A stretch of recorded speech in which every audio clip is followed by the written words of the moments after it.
This is the Stephen A. Smith Show podcast. I'm Stephen A. What's going on, everybody? Good Tuesday afternoon to one and all. Dan Graca, Keyshawn, Johsnson. Pinch hitting for Stephen A. here on the one and only ESPN radio. It's 888-SAY-ESPN. That's 888-729-3776. And as I say, what's up to my man Keyshawn Johnsson. Key, what's going on? What's happening? Nothing much. You tell me. A lot better than the Houston Rockets are as they wake up this morning, I would say. Well, I told you. I said to you yesterday that I felt like Golden State would win in 5, that they would come out smoking. It was important for Houston to get at least one of these two. Absolutely. And it doesn't seem like that they're going to get one of the two. And they're going to go back to Golden State, down 2-0 after tomorrow, and pretty much be basically like the Toronto Raptors with the number 1 seed but can't figure out how to get out on their own way. We talked about it on the show yesterday, and I said that the Houston Rockets, I felt, had to win both games in Houston to go up 2-0 because that's the gauntlet that they were facing here. And I know you don't want to make any rash, premature statements. Like yesterday when we talked about what Boston did to the Cavaliers, annihilating them in game number 1.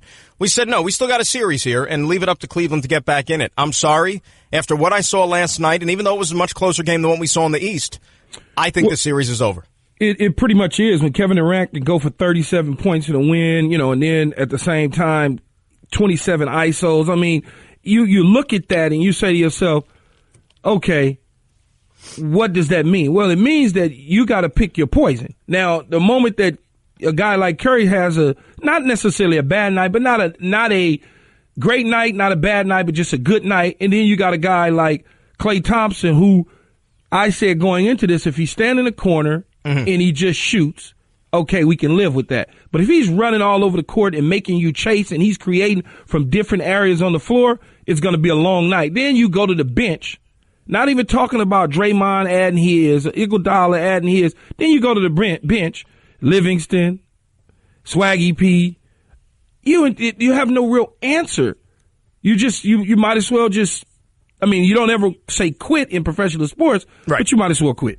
And with that, we are off and running, and it's time for Straight Talk, brought to you by Straight Talk Wireless. Best phones, best networks, no contracts. You mentioned Steph Curry. And the scary thing about Golden State, with all the firepower that they have, and look, we've seen this for the last couple of years, especially since Kevin Durant joined the party there. When Steph Curry is almost an afterthought, this is a guy who's a 2-time MVP. This is a guy who's as good a shooter as maybe we've seen. Lethal offensive player, can score from anywhere. When he's an afterthought in this game and they still won rather comfortably, what does that tell you? What kind of hope does that give you if you're the Houston Rockets? Well, still, to me, he's the most important player to the team. Oh, for sure. He may not be the best player, because Kevin Durant, obviously, with his size, his length, his ability to do a lot of different things, play multiple positions. But when you have a guy like Curry on the floor, just being a cardboard cutout and standing there allows you to do so many great things. And I think that is the problem that Houston faces.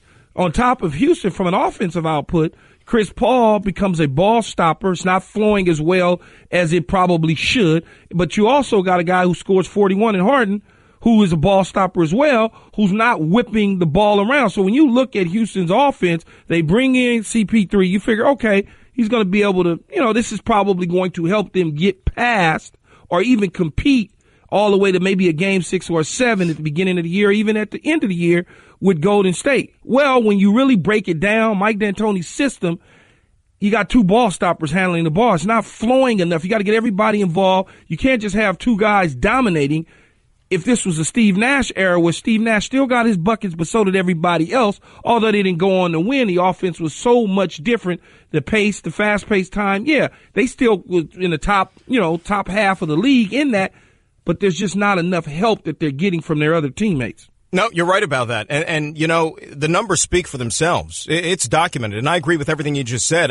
Easily, Curry is more valuable to this team than Kevin Durant is. Remember, they won 73 games a year before Kevin Durant even got there. So certainly he is the one guy. You take Kevin Durant out of this lineup, this team is still going to fire on all cylinders. You put Curry on the sidelines. They're good. They can win a championship, but I don't know if they're as much of a slam dunk as they would be, vice versa. It's funny. They did win a championship without Durant. Absolutely. That's what I said. They won 73 games in a regular season and blew a 3-1 lead in the finals, without Kevin Durant. They had the best regular season in the history of the sport without Kevin Durant. So they were winners before him, absolutely. And look, that's why he got so criticized for making the move over to Golden State. Like, if you can't beat him, join him. But that's old history. We've been down that road many, many times. I found it interesting, though, Key, that while we sat here yesterday, and we're going to talk about it, I'm sure, a little bit later on, looking at the Cleveland Cavaliers and their predicament over there in the East, that if the supporting cast does not show up to help LeBron James, it's going to be a long evening for that basketball team. Look at what happened last night for Houston, right? James Harden came to play. Chris Paul wasn't awful. He had himself a pretty good game. Who else helped out? Where were these other guys? Where were they? Well, you got to get them involved, though. I mean, that's one thing that they have to do is they got to get them involved. Again, you got two ball stoppers. You got Chris Paul and you got James Harden. James Harden is impressive at creating, and if you push him to one side of the court, which make him go left, then that's where you benefit from, although he still scored 41, but a lot of that 41 was to the cup. It wasn't the long threes. It wasn't those sort of things. Those other guys, on the other hand, the Reezas of the world, they've got to step up. Clint Capella played okay. I mean, okay. Just okay. Nothing to jump up and down on the table about. But that's the problem that you have. And then when you start to talk about, okay, Mike D'Antoni's system, they're going to score a lot of points. Yeah, they may score a lot of points, but you're not scoring enough to beat the Warriors. Plus, you're not going to slow down the Warriors because you don't have the type of defensive players to match up with them. And if you look at guys like Maba Mute, how many times was he unable to finish right around the cup last night? I mean, good looks at the basket. I mean, things that you should convert, and he couldn't do so. P.J. Tucker, didn't make a field goal from the floor. And if the Houston Rockets are not going to sit there and be lights out from three, you take James Harden out of the mix. Without James Harden, they were 8 for 28 from beyond the arc. That's not good enough, especially against this team when you employ a strategy where basically you're trying to outscore them because you realize defensively it's going to be a long day to try to slow down that team with all the options they have. If you're not making their threes, that takes away half of basically their effectiveness. Well, you got to think about it, too, from an offensive standpoint. When Houston's shooting the ball, they took about 19 or so shots with, 5 or few seconds left on the clock. And that's kind of very true. Yeah. That's probably, I don't know, about 10 more than the regular season average. And that in itself creates a problem. Now you got to get back on the floor when you're missing those shots, get back on defense. And now you got a Golden State team that gets 22 possessions on you in which, you say, well, they get these 22 possessions. And when you look at the points per possession at 1.9, that's a problem for you again. So you start to look at all these different things and the problems that they're creating for you is just too difficult of a task to match up. And I know the coach spoke about saying, oh, well, we're switching off and we're trying to switch here and we're trying to mix it up there. Well, you only can mix it up and switch off with one guy and that's Kevin Durant, but you got 4 other people that you got to decide what you want to do. And I was telling the guys on the show earlier here in Los Angeles that, okay, you say, well, I'm going to run to Durant and we're going to try to double him or at least put a man and a half on him. As soon as I run over there, all of a sudden I leave a guy in Klay Thompson who can stand there, take a dribble, then take a shot as if he's at the free throw line. Wide open too many times. No, it's true. And, Klay Thompson, let's just talk about him for a second. You talk about a guy who, is considered the third wheel on this team. Klay Thompson is a 1 or a 2. On almost more than half the teams in the NBA. I mean, you forget how good of a player this guy is. I mean, more often, the thing about Klay Thompson, right, after the games, for the most part, when you're talking about playoff basketball with Golden State, it's hard for him to crack the podium, if you know what I mean. Because you only have so many seats up there at the podium, and it's usually Steph Curry and Kevin Durant that get the 2 seats. Klay Thompson's always doing his press conferences in front of his locker right by the shower just because you have the greater star power on this team. That's why I think in a couple of years, when he's a free agent and could go elsewhere, I mean, I'm not saying that, ego plays a factor and so on and so forth, but don't you think that Klay Thompson might get to a point, and this is further down the line, but he could get to a point where he says, you know what? I want to get some recognition here. I want to step out and lead my own team, and I could certainly foresee a scenario where maybe he decides to move on because he wants a little bit more of the credit. I don't know if that's the case because when you're even in a if you situation, won as much as he has already, okay. So I think it all boils down to the money.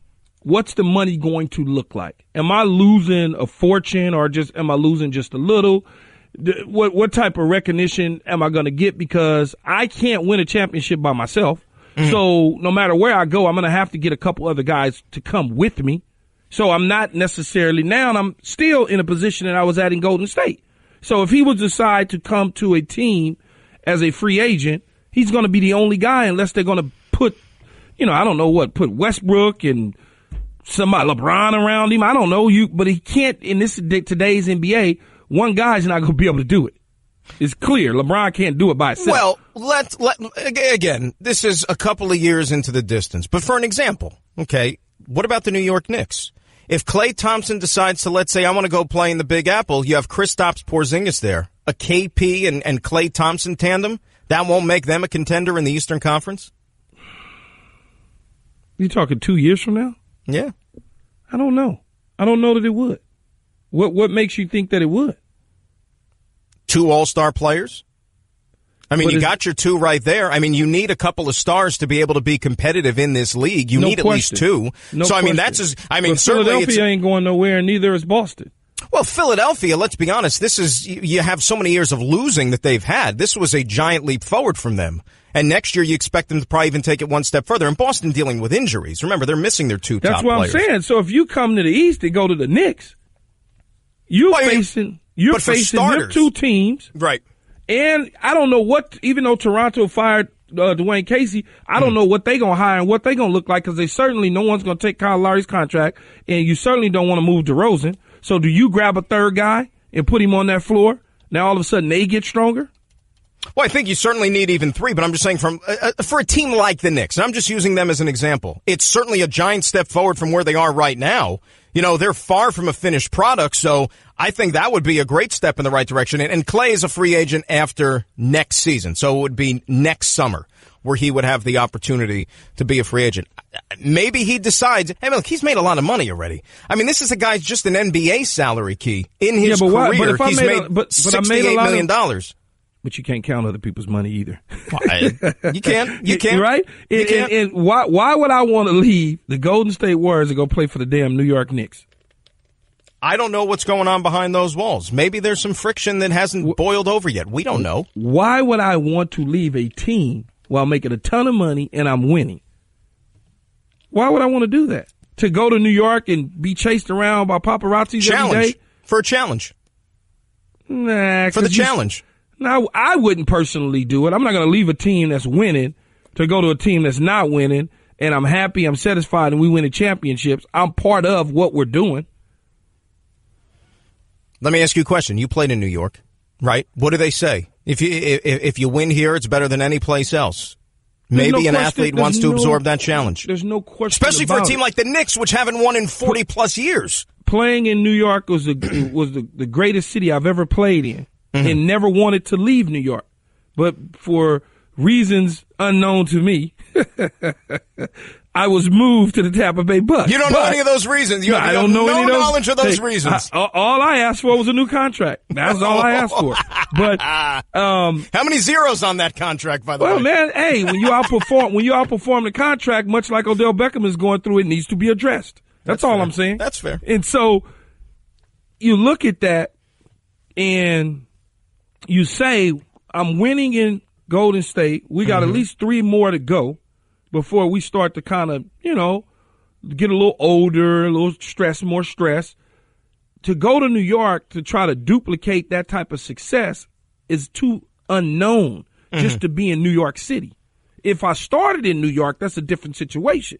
I wouldn't just go to New York because it's New York City and I want to be famous. I'm already famous. Well, let me ask you this. Why would Kyrie want to break apart something that they had good going in Cleveland? Because the relationship was soured. It was a sour relationship with LeBron. But they That's were winning, not the case though. in Gold, but it was a sour relationship. But you don't want to be with a guy that I don't want to be with you if I can't stand you and work with you. It doesn't matter. I can't handle that stress. It's too much stress trying to play with you, be around you, and you're needling me. It was real.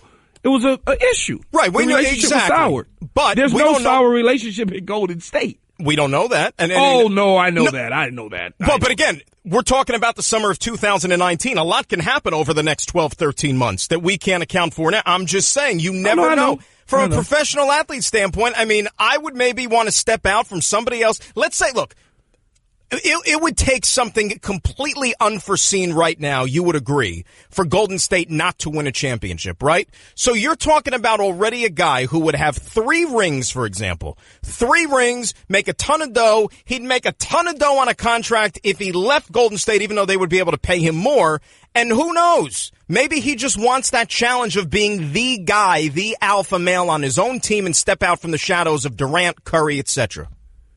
Yeah, you probably could want to be the alpha on your own team, but at the end of the day, when you are bounced and you're in the 8th seed every year, the 7th seed, and you barely having playoffs, why would you want to do that to yourself? There's just no rhyme or reason a year out that I would ever envision myself doing something like that, leaving a championship team while making $20+ million a year and we winning championships. So I could go to New York and make 25? I mean, like, I get this. I get you make it sound like 25 is like chump change. But if I'm making 25 is the same. I could do the same things at 20 that you could do at 25.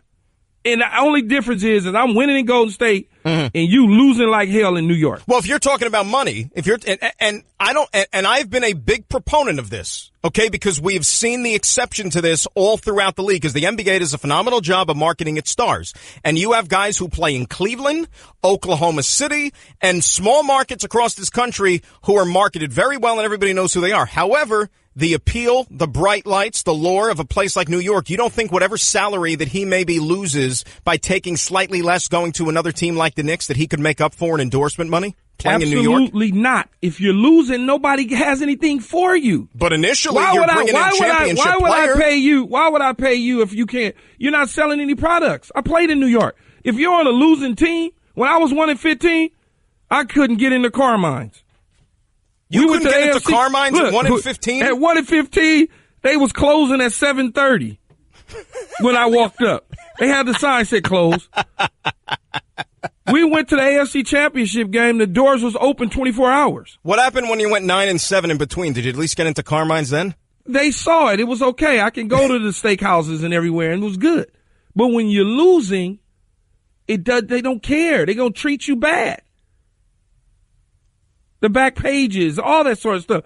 I wouldn't take that stress on if I don't need to. Okay. Just to be in New York City. Why you think LeBron James never came to New York? Well, that's it. You know what? That's his axe to grind. You know, he joined up here's the problem. He joined up when he left Cleveland the first time. He went down to Miami to join up with his buddies. And it wasn't just necessarily LeBron didn't want to come to New York. Wade didn't want to come to New York. Bosh didn't want to come to New York. So it was a trio. But if you have the credibility and they're your friends and y'all all could, just like you did in Miami, you put it together and you said, let's go to New York. Well, I think it would have been it was an easier sell to go to Miami. Think about it, they got families too. What if Chris Bosh's wife says, no, I don't want to go to New York. I'd rather just go to Miami. You know, that was a tough sell. And then he went back to he didn't go back to Cleveland because Cleveland was this great, allure of a franchise. No, he went back to Cleveland because those are his roots. That was his home. That was the only reason he went there. And that's why we're hearing all this talk that he might leave and go out west, play next year. Well, it'd be nice for him to come to the Lakers. Well, there you go. I think LeBron would come to the Lakers. He live out here. He's businesses out here, and he's doing a lot of stuff in the entertainment industry. It would be a plus if he did come to L.A. We certainly would welcome it with open arms. Well, isn't that the same thing, though? Like, why would you then, if you're LeBron, why would you leave Cleveland? Because he is the king no matter where he goes. Is a big difference. He's carried teams to the championship, as we can see now. They're in the Eastern Conference Final. He's taken teams and put them on his back and gotten championships with just basically LeBron. I know he has other players around him, but 70% of it is him. So it's okay for him to leave Cleveland and come to L.A. or leave Cleveland and go to New York. He's already done it by himself. He's already taken it on by himself. So there's a huge difference in a young man like Klay Thompson, who, is an all-star player, but he's not the type of player that puts a team on his back to ride him into the championship. But we've never seen him have that opportunity. That's the thing. And maybe he looks for that challenge. I don't think that he's there. I don't think he's that type of a player that He's certainly a top 15, not a top 12 NBA guy. Certainly that. But he's not in the top 4. Well, if you take, all right, just for an example, and I agree with you, he's probably top 12. I mean, the guy was an all-star the last 4 years. I mean, we know he's a quality player. But on this team, as long as it's presently constituted, he's no better than the third option. He'll never be any better than the third option. Let me ask you this. Did you ever think, and we kind of touched on this a little bit yesterday, did you think back in the day when James Harden was coming off the bench in Oklahoma City that he would ever morph into an MVP-type player when he was playing behind Durant and Westbrook? No, because I didn't see him as that, and I don't think. And we don't see Clay like that either. But he could have the opportunity. But for some reason, I think at this stage, well, they're probably about the same age. But when Harden was on the OKC, he wasn't a threat to me. I didn't see him as a. I saw him as a good player. Mm-hmm. Clay to me is just not a number 3. He still can get his. Even though those other guys get theirs, I didn't feel that way about Harden at OKC. If something shut down at OKC with KD and Russ, I didn't feel like James could get him over the top and win the game for him. I didn't feel that way. But if something goes wrong with KD and Curry, I feel like being one of the all-time great sharpshooters in the league, that he certainly can still produce. I don't think you're putting Klay Thompson on a team like Cleveland right now. Like, let's say subtract LeBron James, put in a Klay Thompson with a horrible supporting cast, and they win. But if you put him someplace and you're going to build around he and, let's say, another star, i.e. Porzingis, like the example that I gave you, that could be something. Is Porzingis even healthy? Well, he's not healthy right now. Like, if we were playing a pickup game tomorrow, I'm not picking him on my team because he can't play yet. But we're talking about a couple of years down the line. That could be a different story. And it's the same dude. Isn't Porzingis the same guy that was like, this season is too long or something? Well, nobody wants to play 82 games anymore. I disagree with it. Go out there and play. But did he say something like that? I'm getting tired or something? Yeah, he was tired. I think it was before we even opened Christmas presents. He was tired already. Hey, look, you want me to forget all that and go from Golden State and go to New York and play with that? Because I ain't going to be able to do it. Because you know what? If you win there, you're going to be a legend forever. Even one championship forever. Ask Mark Messier. Ask Mark Messier. I played in New York. Yeah. I understand. I get it. I went to the AFC Championship game. You swear I won 4 championships for the Jets. We went to the Super Bowl 4 times the way I'm treated when I go back to New York. Why couldn't you win that? Why couldn't you win that championship with the Jets instead of Tampa? Man, they didn't throw the ball to me enough. Why? Why? Man, we were up 10-0. You don't have to tell me. We were up 10-0. I remember it well. I thought we were clearly going to take care of business the second half. Let's not go there. Your thoughts on the Rockets, the Warriors. Is the season over? It's Dan Graca and Keyshawn Johsnson here on ESPN Radio. Everyone in the neighborhood knew about Bobby. Bobby, the basketball boy, they called him. Bobby wanted to go pro someday, so he was always out in the driveway shooting hoops. But one day, his mom came out and told him, "Hey, your wife wants you to take out the trash." His mom was visiting, and Bobby was a grown man. He had kind of missed his window. Plus, no one had ever seen him actually make a basket. But on the other hand, Bobby had heard how Geico could save him money on car insurance, so he switched and saved. So it was all good. You're listening to the Stephen A. Smith Show podcast.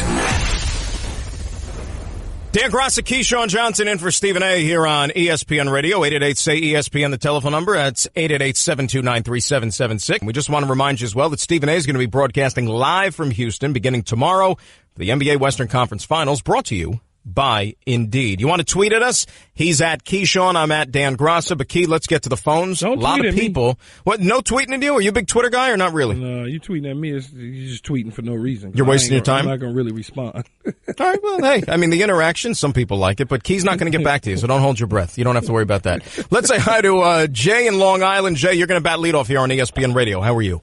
I'm doing good. How you guys doing today? Good, Jay. Yeah, I was just watching the game yesterday, and the thing that I noticed is, like, the game was a lot closer. I mean, it came down to really seven different, seven free throws and 3 field goals. Like, they talking about, well, Harden had the ball and Chris Paul, ball stoppers. The guys missed shots. And if you look at watching the game, he hit them in their hands and shoot in position, shoot in pockets, and they just missed yesterday. If they make those shots, they probably win the game. by 1 or 5 or 10. So it's a make or miss, like they say, it's a make or miss league. You know, it's the same thing. Like if you watch Cleveland, LeBron James is a ball stopper. People make it seem like, oh, John Harden is a ball stopper. LeBron James, you look at like the Cleveland Cavaliers, the Houston Rockets, they always at the bottom of the league when it comes to total passes per game.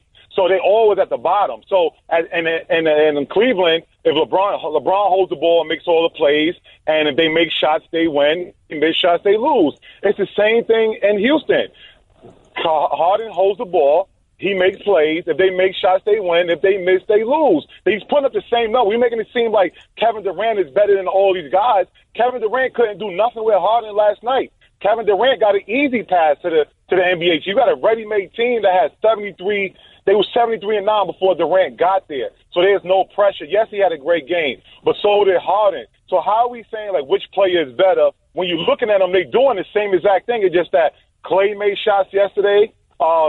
Steph Curry made shots yesterday, and that was the difference of the game. But if you look at the teams kind of, to me, the odd man out is Chris Paul. Because Chris Paul, I don't think he's on the same level as, let's say, a Steph Curry or Klay. I think he's one of the most overrated guards in the league history. To me, I think, in the big-time games, I don't think he's a big-time scorer. I think, he's a good player. But I think if you look at the Houston Rockets, relying on James Harden, if those guys make shots, I think the series is going to be way closer than the way people make it seem like it's just going to be a sweep. Well, there wasn't no blowout yesterday. Well, Jay, and I don't think, and thank you for the phone call, I don't think that they have enough firepower with the supporting cast to be able to contend. And to your point, though, and Key, I'll ask you. All right, what he's starting to get at there is that essentially James Harden, Kevin Durant, it's a wash, and Kevin Durant has a lot more talent around him, which is fair, and we all agree on that. But if you took James Harden off the Rockets and you substituted Kevin Durant instead, does Houston become a championship team? I'm still not sure about that, but that's not a reflection on Kevin Durant. If you take him off and you put Kevin Durant can do a little bit more than James Harden. Could do a little bit more, but I still don't know if that's enough to lift him to a championship when you're playing a team like Golden State. No, it's not enough. No, I don't think it's enough. But that shouldn't be a knock on Durant, though, as Jay was making it out to be. No, it's not a knock on Durant, but it sounds like he's just a Houston fan. So, for sure. And in terms of ball stopping, James Harden is a ball stopper, and so is Chris Paul. He is. I mean, it's well documented. When you think about James Harden, he held the ball at least 8 seconds, and Chris Paul held at least 6 seconds, which is the longest average tough length of any player in game one. And Harden's season average was 6.3. So what does that say? That says he's a ball stopper. Let's say hi to Tony in Washington. Tony, you're on ESPN Radio. How are you? Hey, guys. I'm good, man. How you guys doing? Good, Tone. Hey, I just want to talk about the Klay Thompson, the upcoming games. Yeah, I agree with Keyshawn on Klay Thompson. I think that, this guy wants to win. They have a team, a dynasty, and the team they have, and I feel like, they're actually willing to take pay cuts to keep this team together. They want to win. They're going to continue to win. I see them doing this for another 3 or 4 years. I got them possibly sweeping the Rockets because what I seen last night just was total dominance on Golden State's part. Nobody could stop Durant. Curry hasn't gone off yet. Klay Thompson, that guy, he's underrated. I think with his abilities and what he can do. And as far as these upcoming games, I think this Cleveland-Boston series is going to go 7 with Boston taking it. Cleveland winning the next 2, but Boston eventually winning in 7. And I think Golden State is going to take the next 2 series as sweeps. I don't see Boston really. I think they're going to make the finals, like I said, and I don't see them putting any. So Tony, you're basically saying don't even bother watching the rest of the way because you think that Golden State is just going to sweep this round and then go ahead and sweep the finals. I do. I really do. I think they're in that mode, man. They're playoff mode. They're a really great team. They work well together, and what I seen last night, just Houston had no answer for them. I know it was a little closer than what it looked like, but they're that team, man. They're going to be the team to beat. So, this is what I have, you guys. Thanks for taking my call. Appreciate the call. I think the series is over, Key. We talked about that earlier in the show. I don't know if it's going to be a sweep. I know you said 5. I was leaning 5. I was hoping for 6. I said yesterday, but right now, would it shock me if there's a sweep? No, I would not. I would not be stunned based on what I saw for one game. See, the only way it doesn't become a sweep is if Houston get it tomorrow. If Houston doesn't get it tomorrow, then it's going to be a sweep. See, I figured they could try to win one of the two. One of the two. That's what I thought. And they wouldn't get swept. But they don't win tonight, you can bring out the broom. Here's a question I want to get into. I mean, tomorrow night you can bring out the Tomorrow, broom. right. Here's what I want to hear from the audience, and I want to get your take as well. I have my opinion. Is this dominance right now of the Golden State Warriors? And it's one that we've seen not just this season, but for the last several years. You know, once they've established themselves as a championship team, adding Kevin Durant and trickle-down effect. Is this good for the NBA? Is the predetermined outcome good for the NBA, where you begin at the beginning of the year and you think, all right, Golden State should win this championship barring something unforeseen, which is the steps we've arrived at right now. Is this good for the league? 888-729-3776. Dan Graca and Keyshawn Johsnson in for Stephen A. here on ESPN Radio. Guess what? You're in the middle of the Stephen A. Smith Show podcast. Damn it, I mean it! Dan Graca, Keyshawn Johnston in for Stephen A. We'll take you right up until 3 o'clock Eastern Time at 888-SAY-ESPN. That's 888-729-3776. ESPN Radio is presented by Progressive's Home Insurance. Get your quote at Progressive.com today. And the NBA Eastern Conference Finals are on ESPN Radio. Tune in tonight for Game 2. Jason Tatum and the Celtics hosting some guy named LeBron and the Cavaliers. Presented by Indeed. Coverage begins at 7:30 p.m. Eastern on most ESPN radio stations. We will switch to the Eastern Conference Finals coming up once we cross the hour. I asked the question before we went to break, Key. Is the dominance of the Golden State Warriors over the last several years, and this one no different, good or bad for the NBA? What do you think?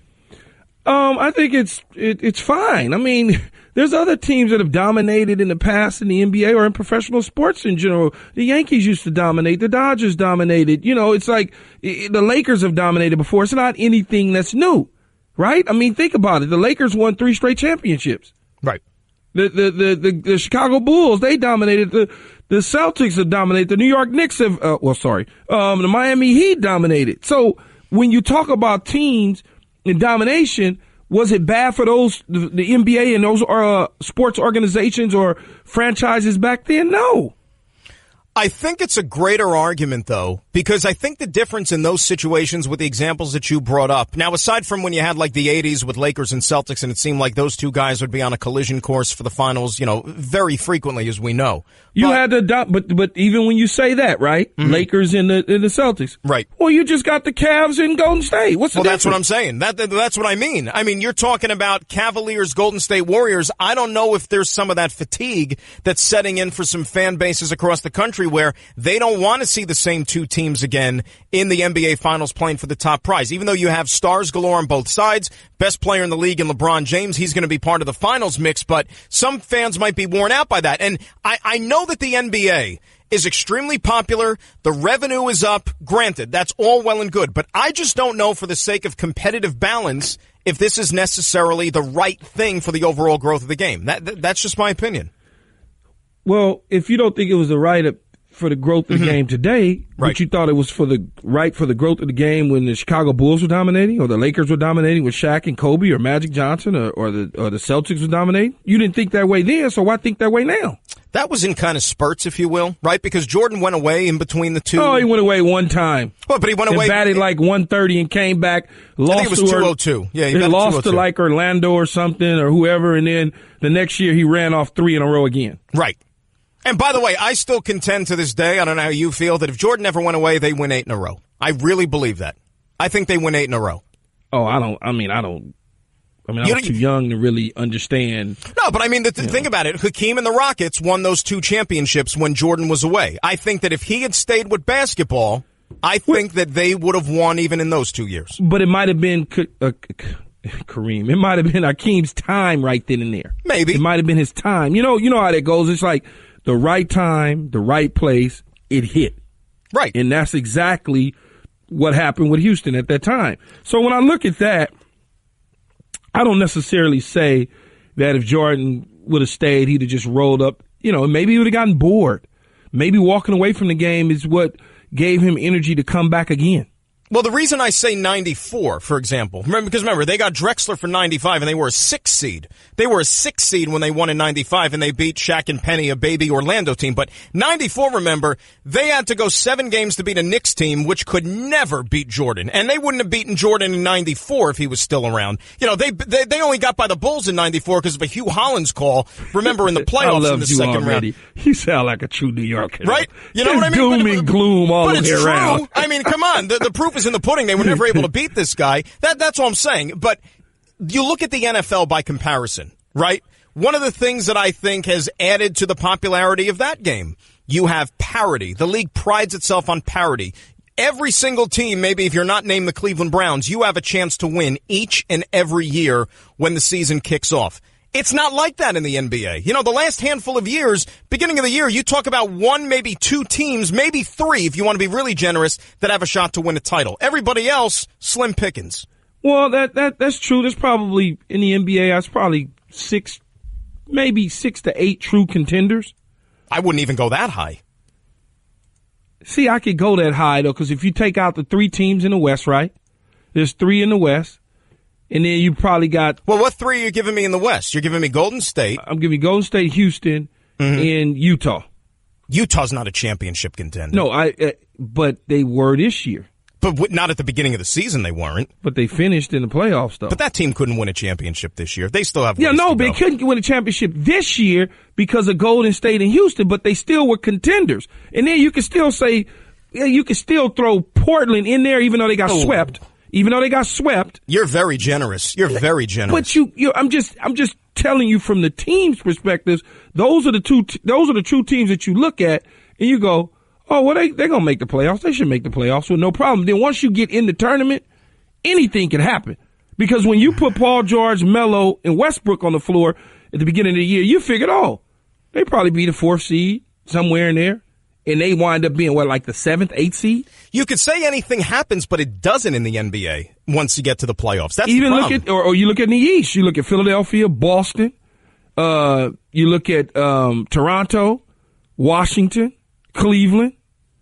You know, and you look there and you go, okay, you look at Miami, and you say, well, in the beginning of the year, you go, well, they all got an opportunity to make it to the tournament. Once you get to the tournament, anything can go, except you always want to put the 2 best teams at the top regardless, which is Golden State and Houston, which at the end of the day, and if Kawhi stayed healthy in San Antonio, you'd have had San Antonio right up there too, thinking that they could have gone to the championship because of 2 years ago, if Kawhi doesn't get hurt. Right.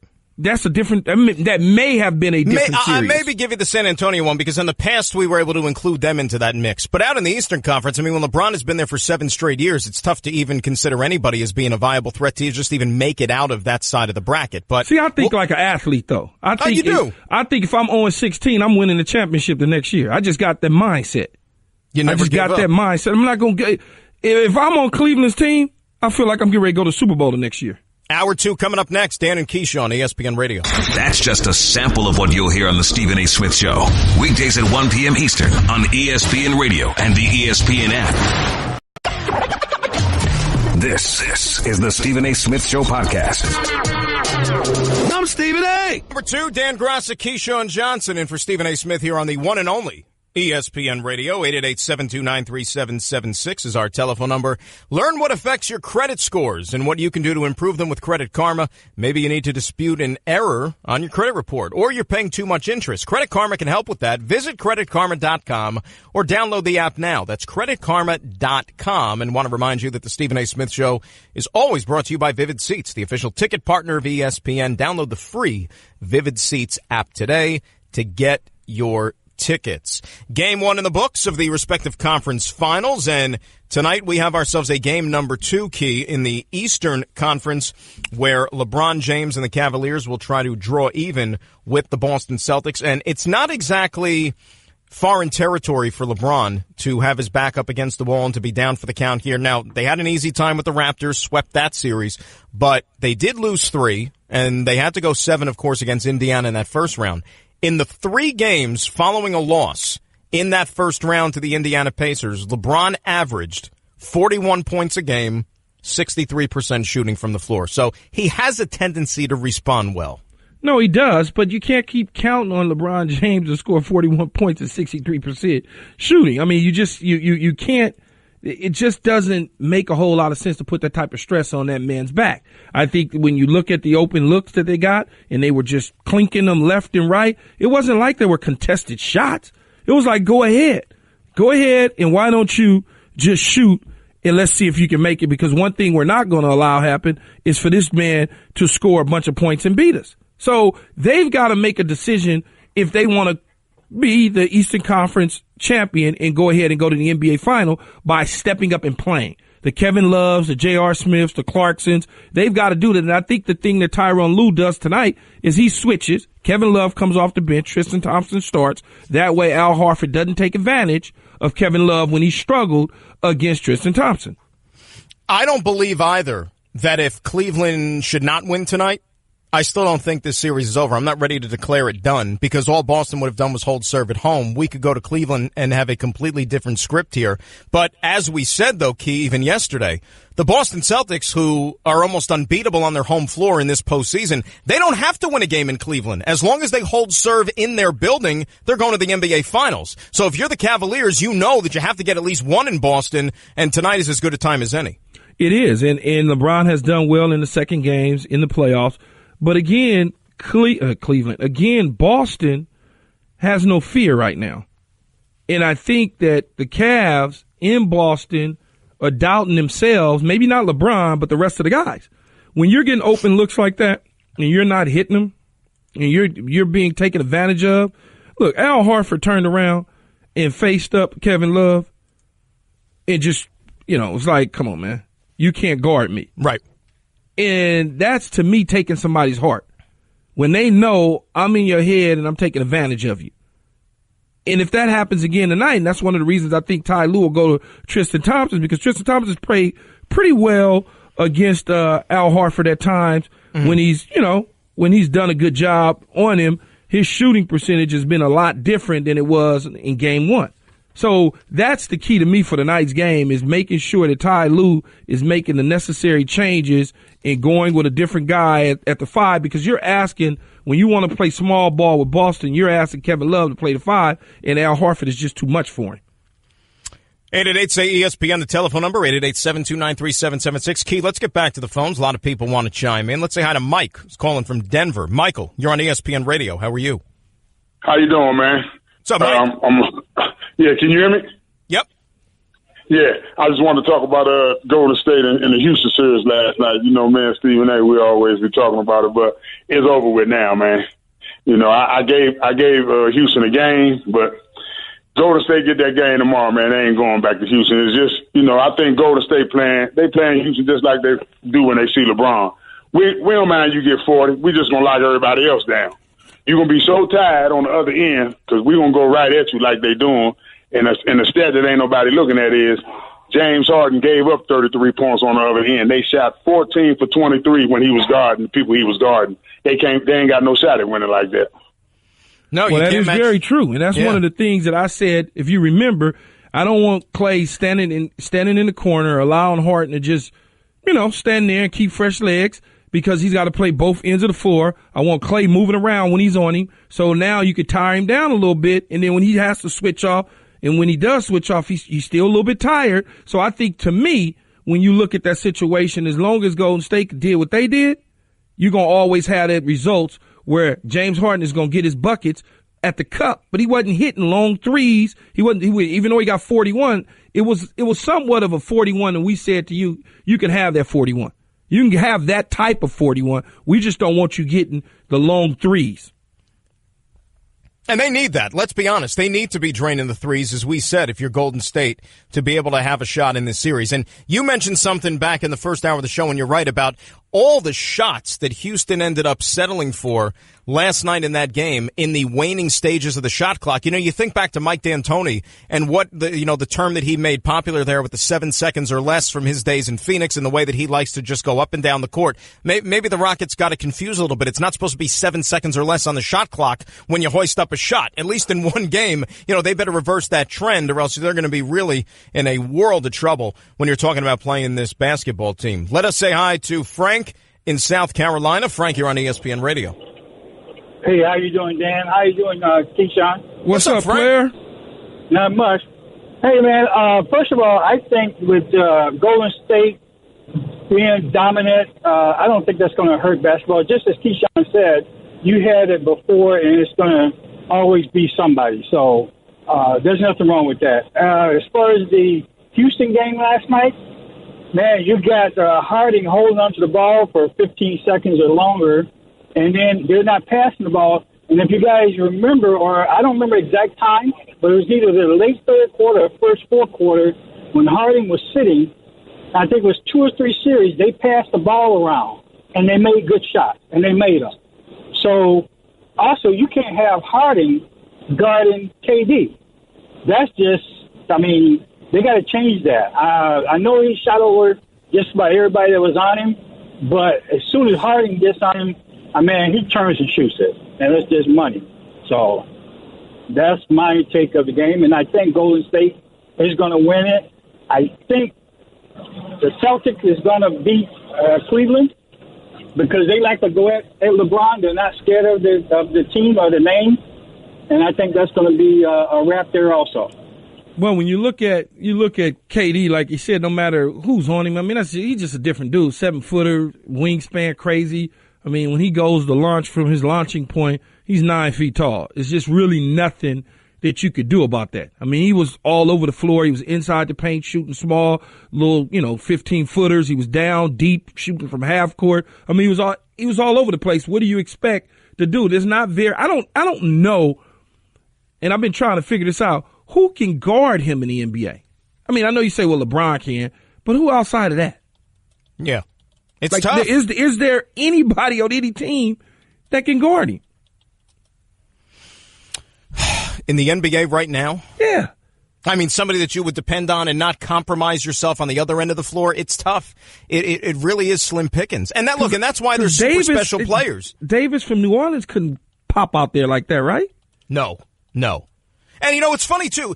I'm glad you mentioned Anthony Davis. And this might be slightly off topic here, but I'm curious. He's not coming to the Knicks. Calm down. I'm not worrying about that. Here's what I got for you though. We always talk about, the succession plan and what happens. LeBron's not going to play forever. LeBron can't play at this level forever. Eventually somebody else is going to have to take over as the quote unquote best player in the NBA. Could a guy like Anthony Davis, who had a breakthrough season this year, finally he won a round in the playoffs, he had that team success to go with the individual accolades, and he was able to stay relatively healthy for the most part. Could an Anthony Davis, who is a big, but he's not your traditional back-to-the-basket big, could a guy like that become the so-called best player in the NBA in a league now which is all about spacing and wings, and the big guy has almost been devalued like he was, let's say, 20, 30 years ago? Well, okay, let me think. So you have Kevin Durant, so if LeBron is 1AA, then Durant's like 1A, right? Then you got Steph Curry and Kawhi. You got Davis. Then you got maybe like a Westbrook. Then you have Giannis. Right? I mean, that rounds it out. Am I missing anybody? Harden. He's not, yeah.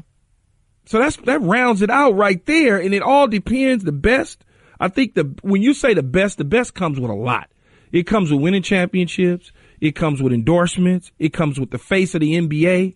All of those sort of things. So I don't know if you could be the face of the NBA and the number one guy if you playing in New Orleans. I just don't think that you could be crowned that.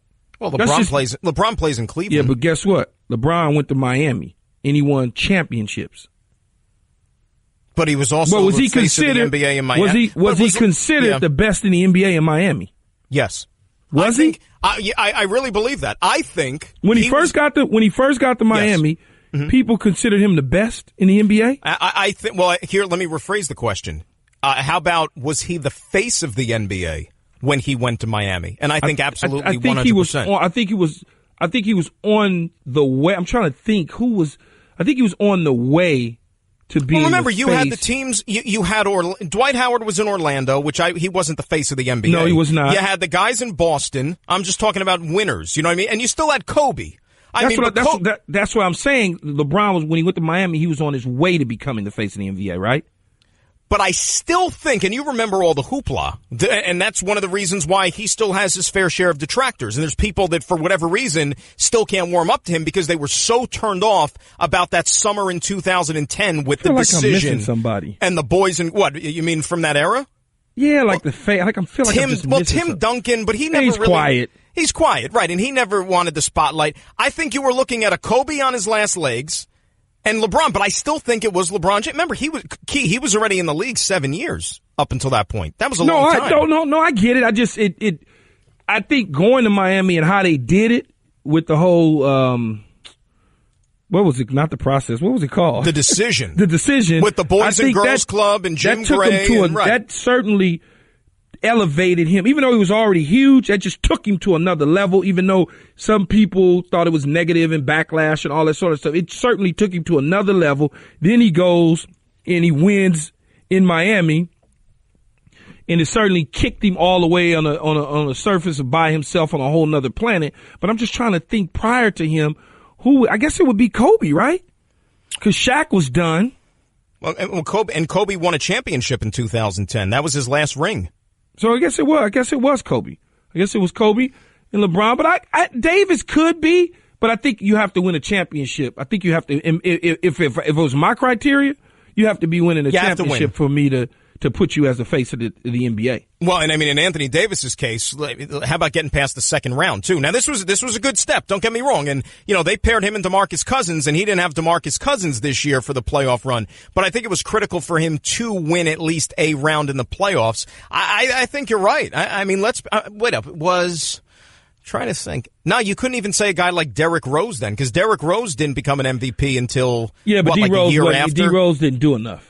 But I mean, at that time, one and a half good year. Exactly. But you thought, remember, if he didn't get hurt, you thought that the sky was the limit, and he was just going to continue on this upward trajectory. The fact that he was in Chicago, the fact that he was even in Chicago, and me, even though he won the MVP, winning a championship in Chicago when a dude just won 6 and got tennis shoes named after him and a whole apparel line, and you could never surpass that. It just doesn't. That's. That is Chicago. You could do nothing to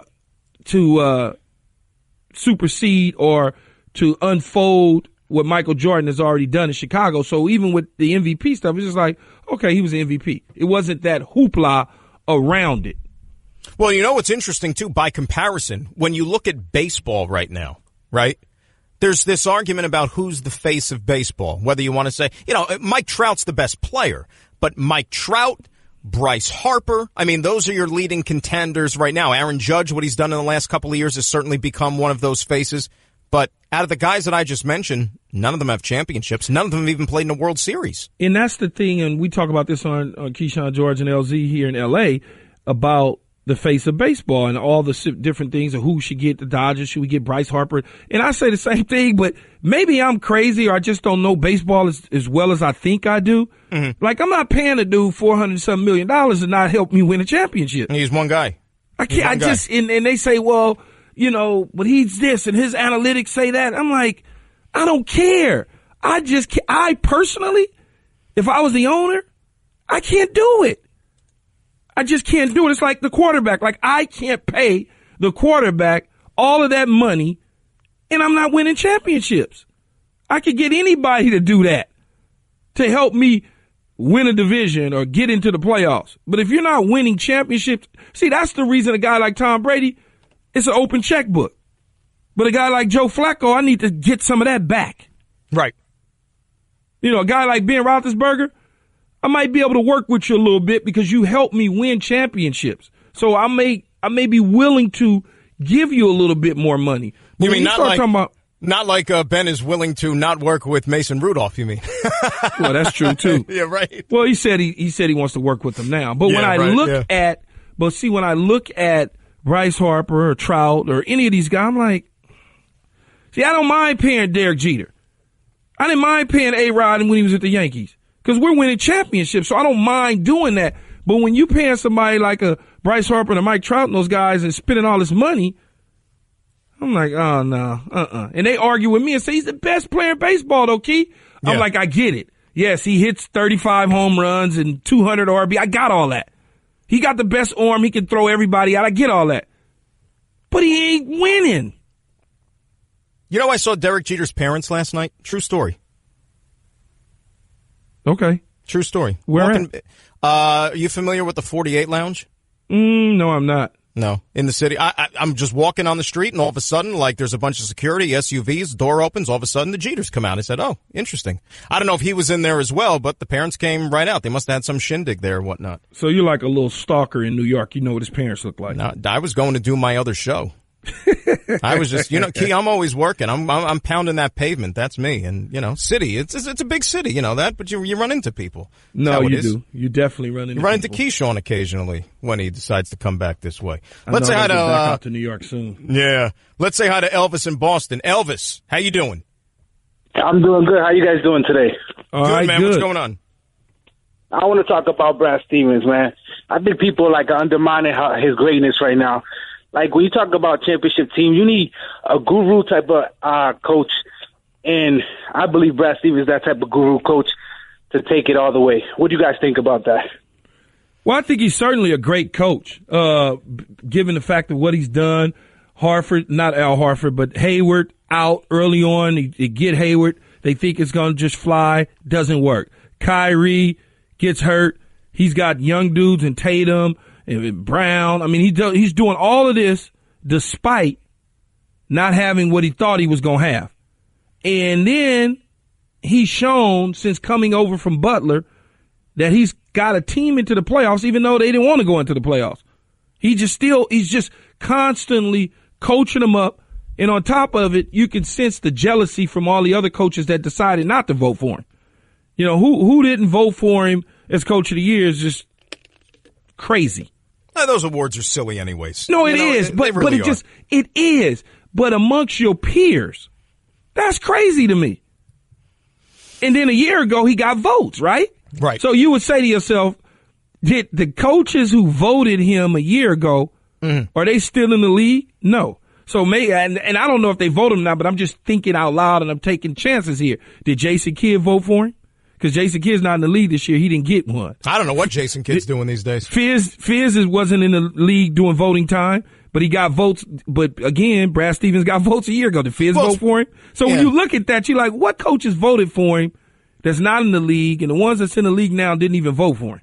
Yeah, that's a good point. It's true. And, it's something that we touched on the show yesterday, right? I mean, you could talk about all these great coaches in any sport.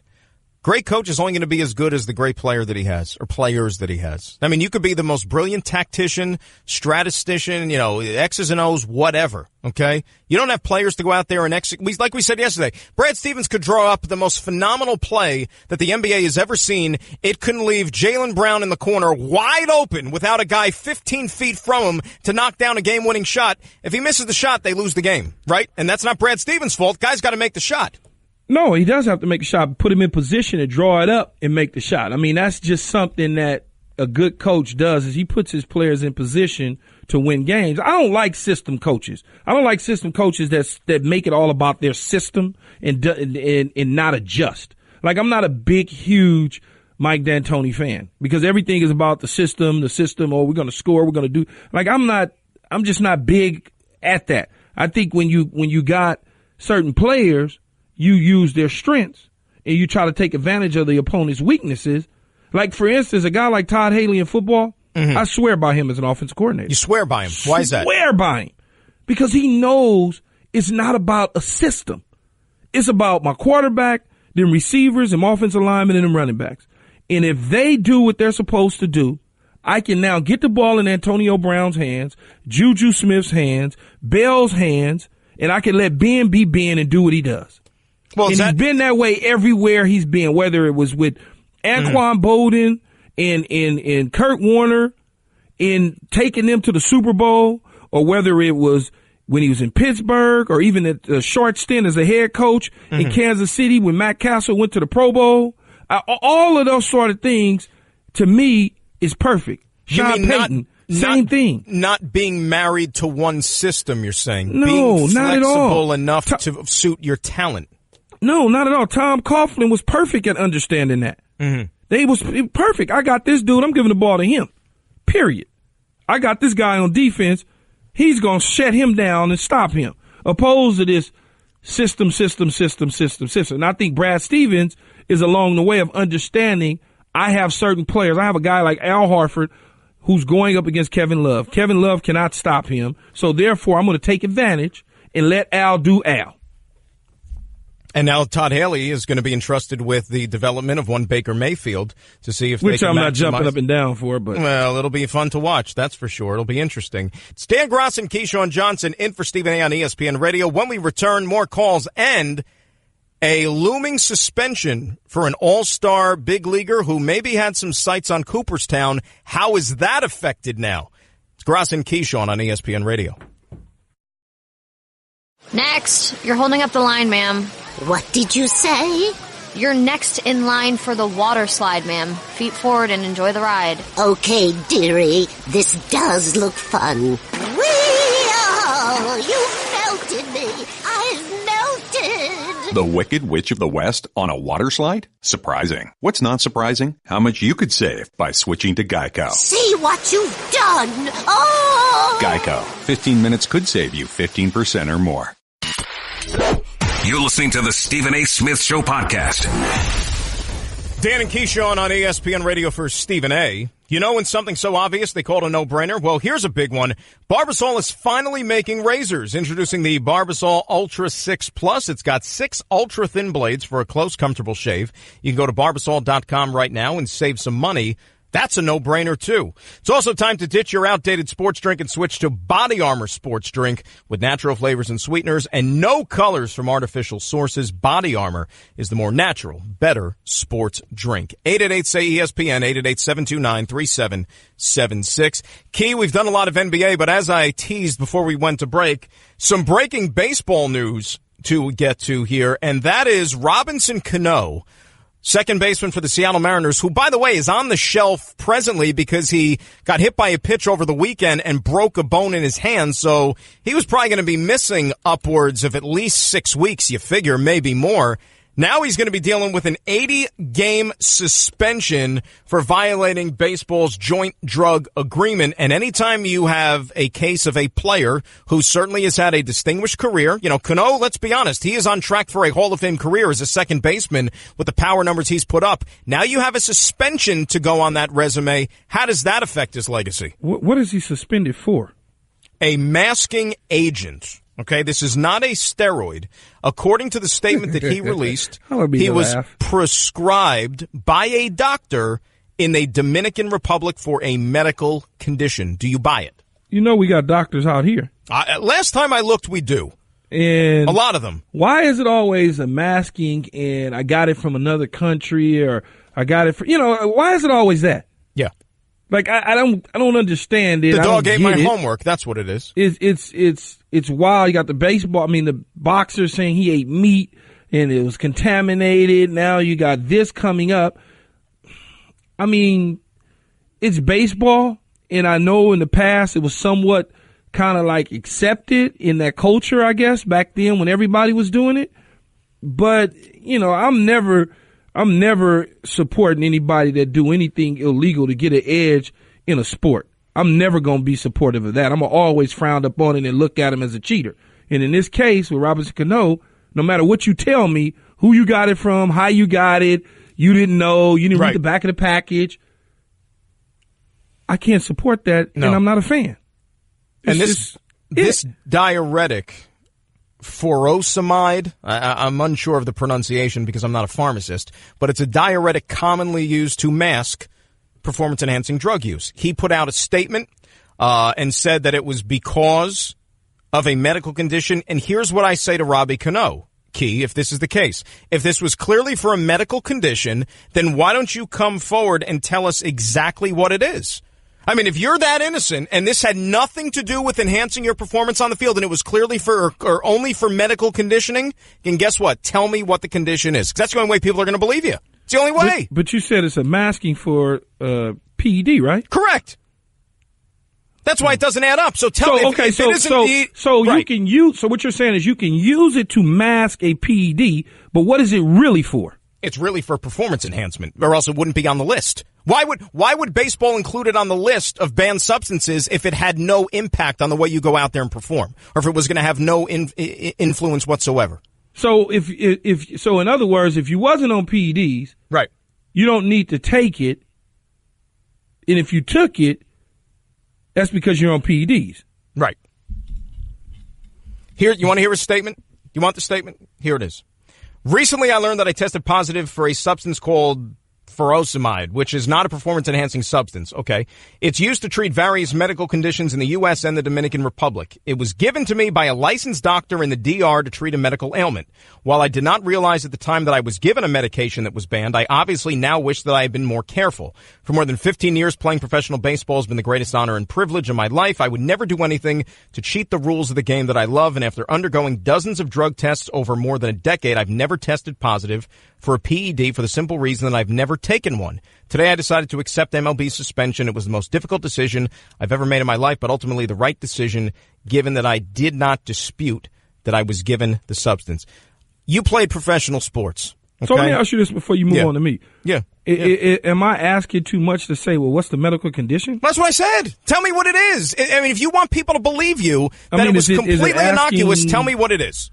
Is it digging too deep into his personal space? Well, here's the thing, okay? And I am not a doctor. You're not a doctor. Well, I am. I actually graduated from. No, never mind. Well, let's no disrespect, my friend. If I have a serious condition, I'm not going to you for help. I'm going to seek outside help. You can tell me the doctor all you want. Now, whatever is ailing him, if there was a condition and it was something that he was dealing with. As we said, why are you going all the way down to the Dominican Republic for this? You have some of the top doctors at your hands as a Major League Baseball player. You mean to tell me that they're, the Seattle Mariners team doctors, a team that's paying them $240 million or whatever it is, that they can't recommend something, or he wouldn't go to them and say, look, I got this, point me in the right direction, it's a life or death matter? No. Why would you go all the way to the Dominican? Yeah, I'm not going all the way to Dominican. I go right down the street. There you go. Cedars-Sinai. Go to urgent care. Urgent care. Cedars-Sinai. I'm sure they got everything I need right there in the medicine cabinets.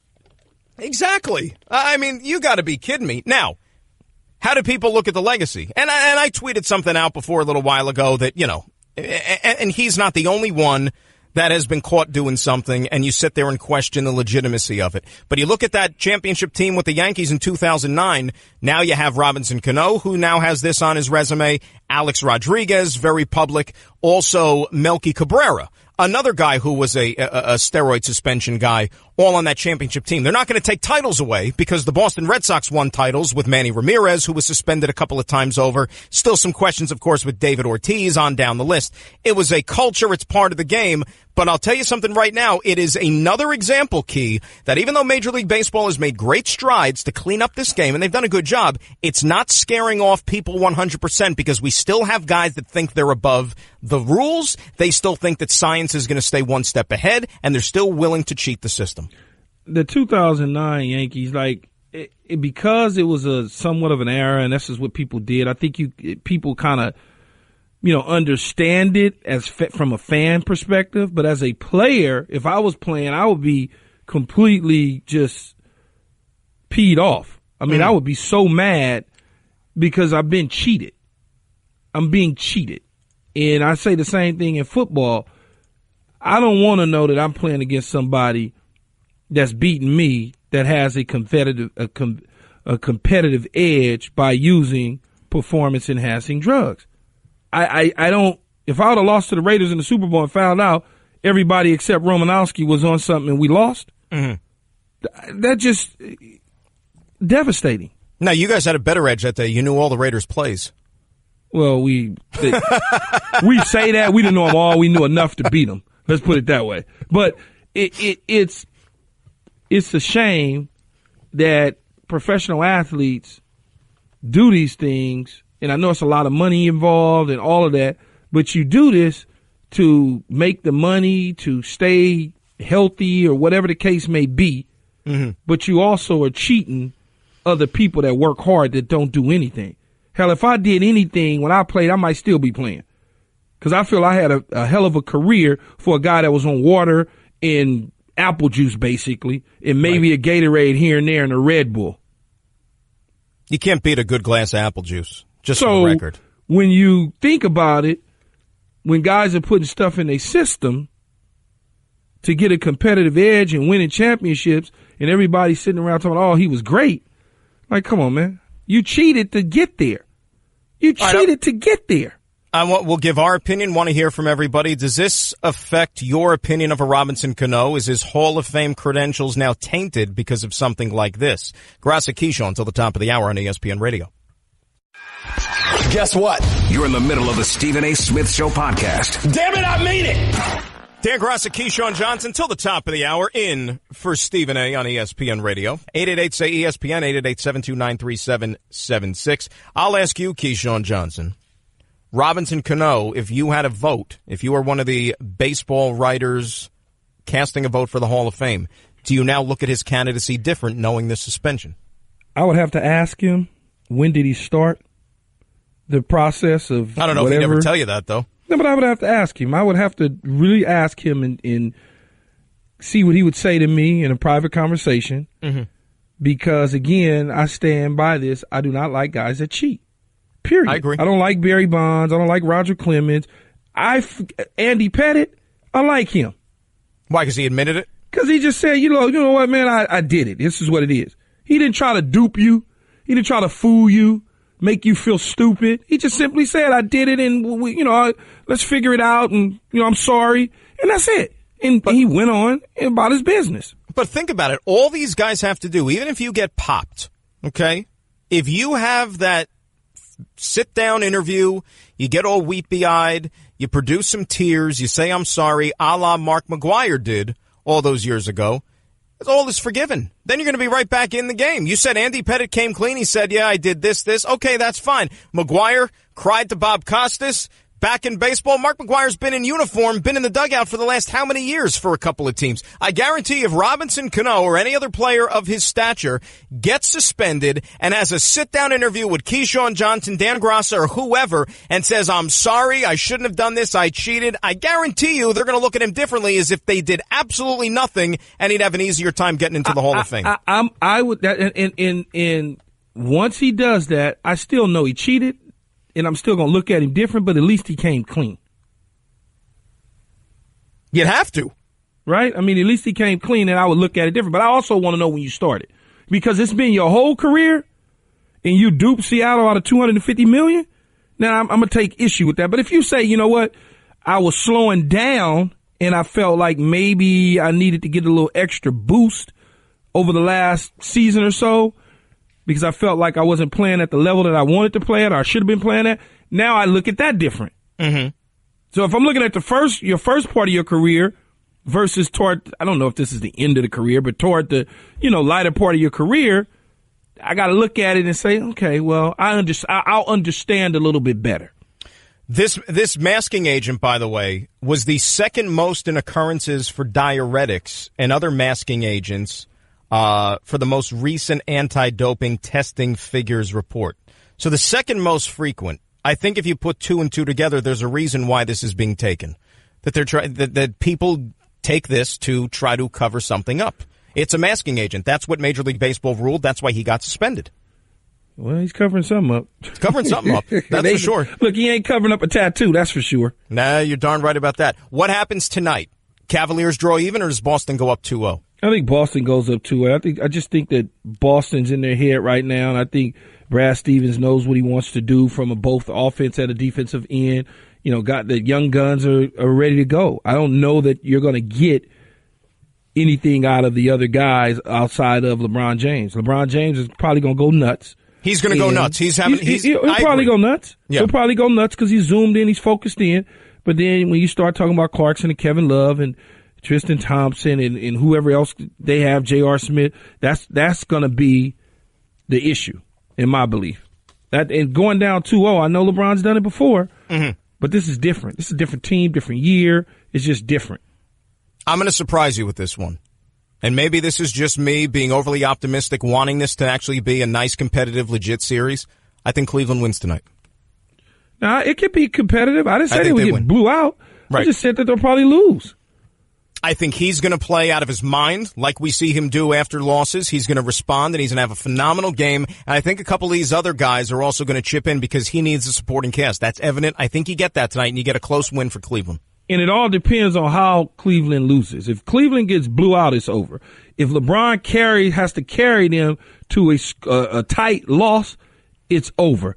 If everybody plays well and they still lose, then they got a chance when they go back to Cleveland. Right. And I mean, and a lot of times it can just come down to execution. I mean, think about what happened to Boston and Philadelphia. You know, the game number 3 in Philly when they won an OT. I mean, Sixers just couldn't close out. They couldn't execute in those late stages. Maybe Cleveland having the best player on the planet, they find a way to get that done in those situations.